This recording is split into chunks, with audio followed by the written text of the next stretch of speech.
개성공단이 사실상 폐쇄 수순을 밟으면서 입주 기업들이 돌아가기는 어려워졌습니다. 그러다 보니 대체 부지 마련 방안이 거론되는데요. 하지만 입주 비용과 인건비를 고려할 때 실행 가능성이 떨어진다는 지적이 나옵니다. 성승환 기자입니다. 개성공단에 모든 것을 두고 온 입주 기업들.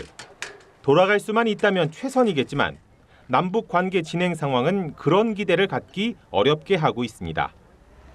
이런 상황에서 입주 기업으로서는 피해를 최대한 보상받는 것이 최우선. 하지만 사업을 접지 않는 이상 그 다음에는 재기할 부지 마련을 고려하지 않을 수 없습니다.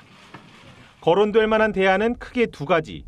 먼저 전국에 퍼져 있는 산업단지 중 미분양 부지를 활용하는 방안입니다.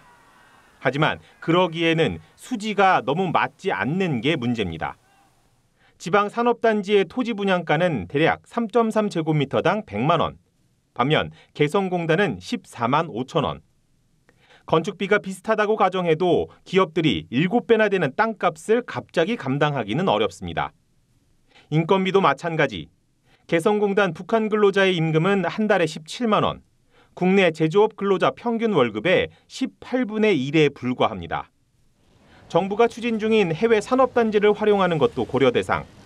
하지만 부지 선정에서 조성까지 최소 3, 4년 이상 걸려 이 기간 기업은 운영이 제한되거나 사실상 쉬어야 합니다.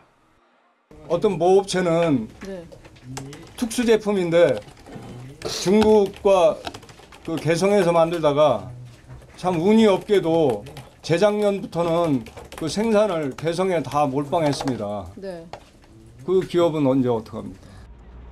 상당수가 절체절명의 위기에 처한 개성공단 기업들. 보상 문제가 우선 고려 대상일 수밖에 없지만 사업을 계속할 수 있는 조치들도 시급히 마련해야 한다는 지적입니다. 연합뉴스TV 성소환입니다.